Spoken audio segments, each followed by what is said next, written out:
I recall a friend in college who's crazy about this girl. After days of contemplating her from afar, he finally built up the courage to ask her out. So they started dating. However, a few weeks later, he came up to me venting how she refused to be his girlfriend. He said he was trying his best to impress her, agreeing with everything she says and nodding his head to her never-ending requests. This behavior is a common symptom in people pleasers. You agree more often with everything, even if it's irrational, owing to the belief that constant agreement will help you gain approval, attraction, praise, etc. A girl doesn't want a yes man. She wants a guy who has his own opinions and wouldn't fear to disagree with her if necessary. People-pleasing isn't only detrimental to your dating life. I had friends who'd walk around nodding their heads everywhere they go, trying to be nice on the regular. They would do anything to satisfy everyone, often at their own expense, as some people will take advantage of their niceness and start bossing them around like a slave.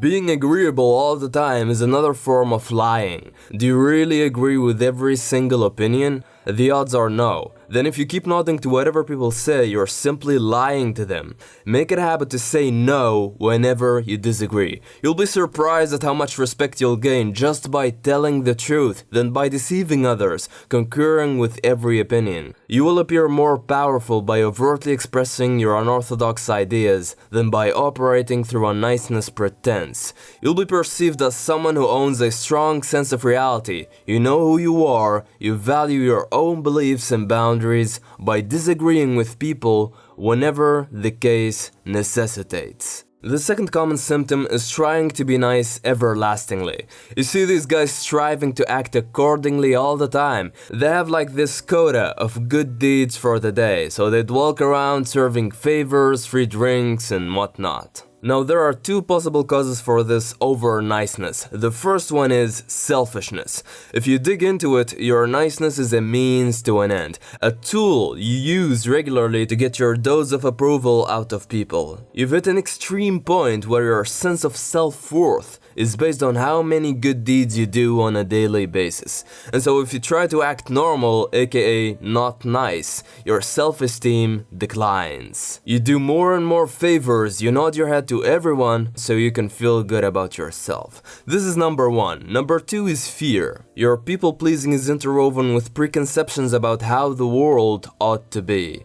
You presume that life will often be on your side if you act nicely. You think niceness is going to ward off bad circumstances. You people please because you fear getting criticized. You live up to other people's standards so they'd see you as an ally. And by behaving nicely day in, day out, you really expect others to do the same. A cancerous assumption as when bad things happen, you fall depressed. You're caught off guard with unforeseen pitfalls. Yet the Machiavellian truth is that the world doesn't work the way you think. You can be the nicest person on the planet yet still get hated and frowned upon. You can do 1,000 good deeds a day yet still have bad shit happen to you.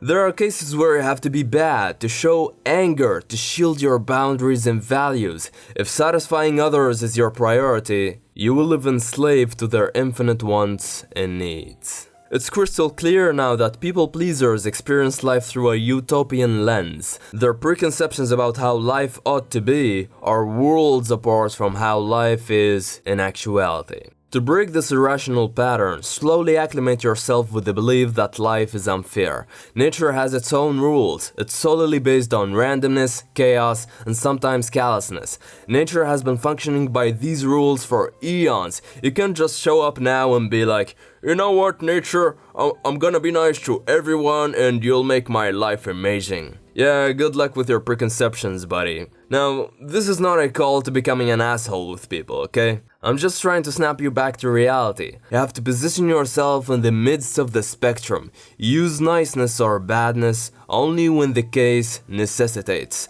After all, nice is just a word. You don't want to identify yourself with one word. Your character is far more richer than that.